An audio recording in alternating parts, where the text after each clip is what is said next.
여러분, 지난 영상에서 우리는 나르시시스트가 두려움을 느낄 때 보이는 5가지 행동 패턴을 다뤘습니다. 그러나 여기서 끝이 아닙니다. 나르시시스트는 자신의 이미지가 더 심각하게 위협받을 때 더욱 교묘하고 예상치 못한 행동 패턴을 보이기 시작합니다.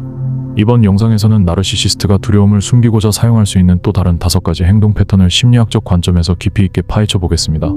그들이 더욱 집요해지고 더욱 치밀해질 때 우리는 어떻게 그들의 진짜 의도를 간파할 수 있을까요? 지금부터 그 숨겨진 전략을 하나하나 밝혀보겠습니다.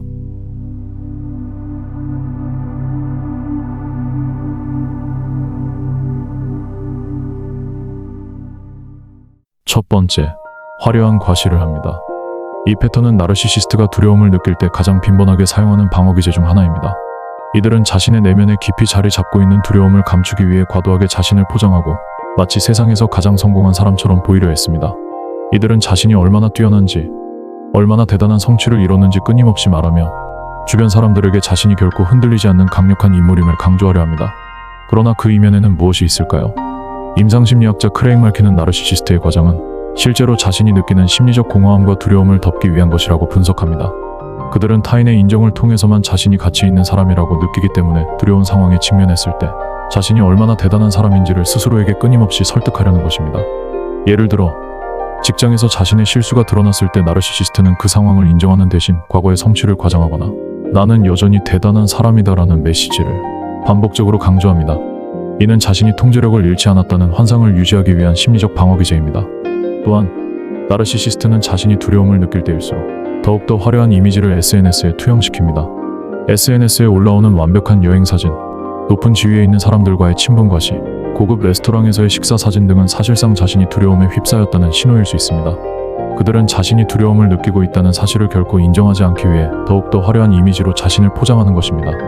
이 과정에서 중요한 점은 나르시시스트 자신도 그들이 두려움에 반응하고 있다는 사실을 자각하지 못할 수도 있다는 것입니다. 그들은 자신이 두려움을 느끼고 있다는 사실을 직시하는 대신 자신이 여전히 강력하고 대단한 사람임을 증명하려고 더욱더 과장된 행동을 보입니다. 결국 그들의 화려한 자기 과시는 진정한 자신을 마주하는 것을 회피하려는 심리적 전략일 뿐입니다.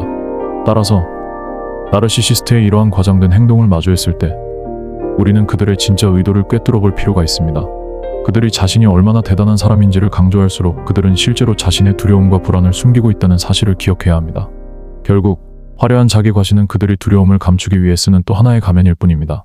두 번째는 급작스럽게 친절하게 돌변합니다. 나르시시스트는 자신의 이미지가 무너질 위기에 처하거나 자신이 통제할 수 없는 상황에 직면할 때 갑작스럽게 친절한 태도로 전환할 수 있습니다. 이러한 급작스러운 친절함은 단순한 성격 변화가 아니라 자신이 잃어버린 통제권을 다시금 확보하려는 심리적 전략입니다. 이를 통해 나르시시스트는 상대방의 경계를 허물고 자신이 여전히 매력적인 존재임을 입증하려 합니다. 이 과정에서 그들의 진정한 의도는 철저히 감춰집니다. 정신분석학자 오토 캔버그는 나르시시스트의 급작스러운 친절함이 이상화와 탈이상화의 반복적인 순환 과정에서 비롯된다고 설명합니다. 이 과정에서 나르시시스트는 자신이 통제권을 잃었다고 느낄 때 상대방을 다시금 이상화하여 자신에게 유리한 상황을 만들어냅니다. 즉, 급작스러운 친절함은 상대방이 자신을 거부하거나 멀어지지 않도록 만들기 위한 일종의 미끼이자 함정입니다.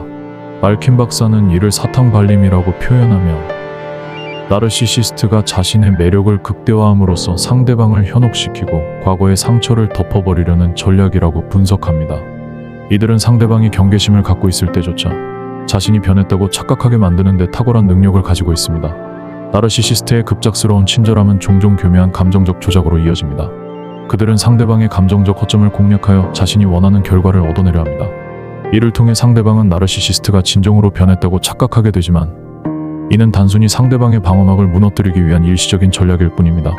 심리상담 전문가들은 나르시시스트는 자신의 이미지가 위협받을 때 상대방에게 친절하게 다가가 자신의 통제권을 되찾으려 한다고 지적합니다. 이러한 친절함은 오히려 상대방이 방심하게 만들고 나르시시스트가 더 강력한 통제력을 발휘할 수 있도록 환경을 조성하는 위험한 행위입니다.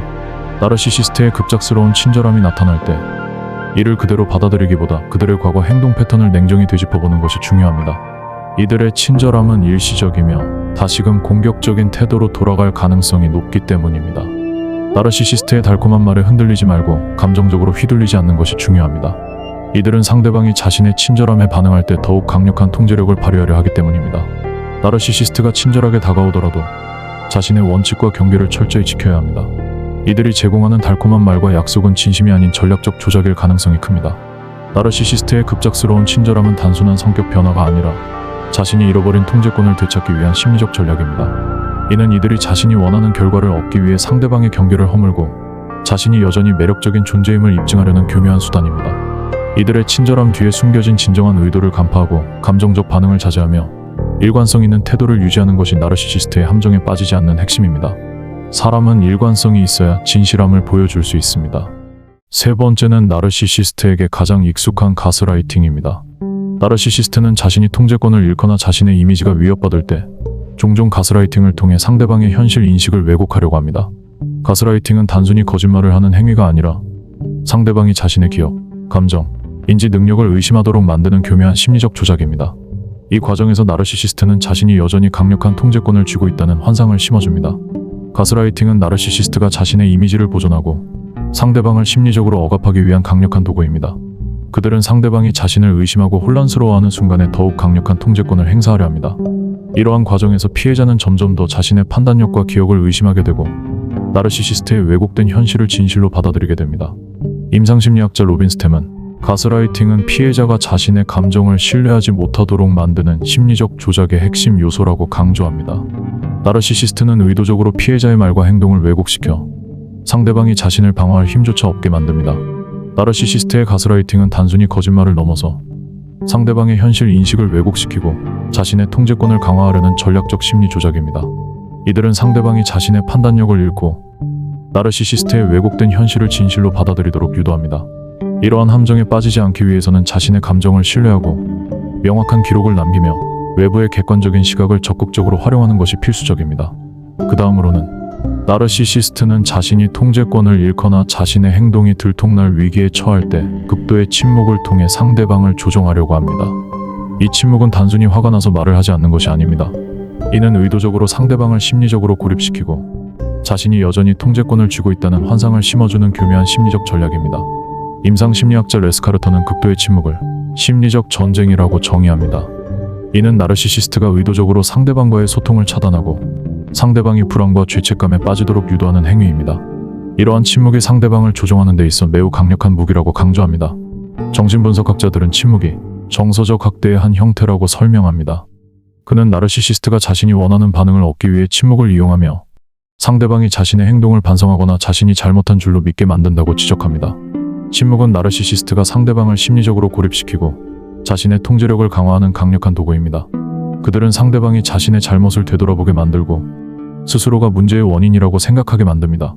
이 과정에서 피해자는 점차 자신의 감정을 억누르고 나르시시스트의 반응에 지나치게 신경 쓰게 됩니다. 레스카르터는 침묵은 상대방의 정신적 에너지를 소모시키고 자신의 통제권을 유지하는 데 탁월한 전략 말합니다. 나르시시스트는 의도적으로 침묵을 통해 상대방이 자신에게 잘못을 빌도록 유도하거나 자신이 원하는 반응을 얻어내려 합니다. 나르시시스트의 침묵이 단순한 감정적 반응이야 의도적인 조종 행위임을 인식하는 것이 첫걸음입니다.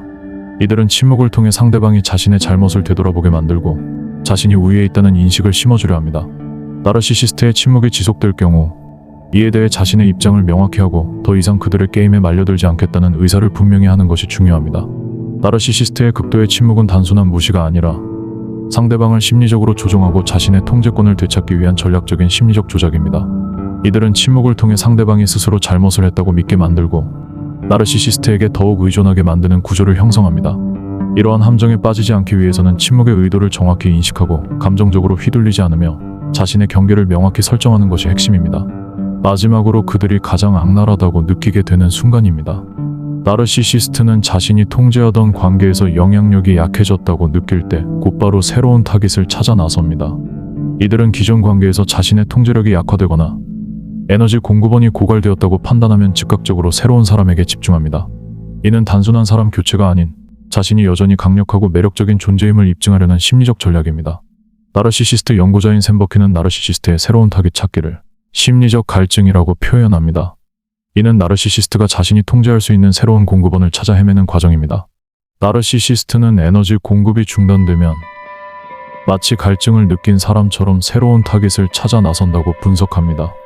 임상심리학자 크레이그 말키는 이 현상을 공급원 교체라고 명명하며 나르시시스트가 새로운 타깃을 찾는 이유는 단순한 관심 결핍이 아닌 자신의 권력과 통제력을 확인하려는 본능적 행위라고 지적합니다. 새로운 타깃 찾기는 나르시시스트가 자신이 여전히 강력하고 매력적인 존재임을 증명하려는 심리적 방어 기제입니다. 이들은 기존의 관계에서 자신의 영향력이 약화되었다고 느낄 때 즉각적으로 새로운 사람에게 집중하여 자신이 여전히 매력적이고 중요한 인물임을 확인받으려 합니다. 이러한 행동은 자신이 여전히 우위에 있다는 환상을 심어주고 자신이 버림받지 않았다는 착각을 유지시키는 역할을 합니다. 전문가들은 나르시시스트는 새로운 타깃을 통해 자신이 여전히 매력적인 존재라는 환상을 유지하려 한다고 말합니다. 이러한 타깃은 대개 순진하고 잘 속고 감정적으로 의존적인 사람일 가능성이 높습니다. 나르시시스트는 이러한 사람을 선택함으로써 자신의 통제권을 빠르게 회복하려 합니다. 나르시시스트가 새로운 사람에게 갑작스럽게 집중할 때 이는 기존 관계에서의 통제력이 약화되었음을 의미할 수 있습니다. 이러한 패턴을 인식하고 자신이 더 이상 그들의 에너지 공급원이 되지 않겠다는 결단이 필요합니다. 새로운 타깃을 찾는 과정에서 자신을 공격하거나 비난할 가능성이 큽니다. 이에 대비해 자신의 감정을 보호하고 나르시시스트의 조작적인 언행에 흔들리지 않는 것이 중요합니다. 나르시시스트의 새로운 타깃 찾기는 단순한 인간관계의 변화가 아닌 자신이 여전히 강력한 통제권을 쥐고 있다는 환상을 유지하기 위한 전략적 심리 조작입니다. 이들은 새로운 사람을 통해 자신이 여전히 매력적이고 중요한 인물임을 확인받으려 하며 이를 통해 기존 관계에서 잃어버린 통제권을 회복하려 합니다. 이러한 패턴을 인식하고 자신의 감정을 보호하며 나르시시스트의 조작적인 행동에 휘둘리지 않는 것이 핵심입니다. 나르시시스트의 전략적 행동 패턴들은 결코 우연이 아닙니다. 그들은 자신의 통제력을 잃을 때마다 교묘한 심리적 조작을 통해 상대방을 다시금 자신의 지배 아래 두려 합니다. 급작스러운 친절함, 가스라이팅, 침묵의 벽, 그리고 새로운 타깃 찾기까지. 이 모든 행동들은 단순한 성격 변화가 아닌 자신이 여전히 강력한 존재라는 환상을 유지하기 위한 심리적 전술입니다. 여러분이 이 패턴을 인지하고 그들의 심리적 함정에 빠지지 않는다면 나르시시스트의 조종에서 벗어날 수 있는 강력한 무기를 얻게 됩니다. 그들의 게임에 휘둘리지 말고 자신의 감정을 신뢰하고 스스로를 지키는 방법을 배워야 합니다. 이 영상이 여러분의 내면의 힘을 깨닫고 나르시시스트의 심리적 공격에 흔들리지 않는 강한 자아를 형성하는 데 도움이 되길 바랍니다. 다음 영상에서는 나르시시스트의 더 깊은 심리적 패턴과 이에 대응하는 구체적인 전략을 다룰 예정이니 구독과 알림 설정 잊지 마세요. 함께 진정한 자아를 되찾는 여정을 이어가 봅시다.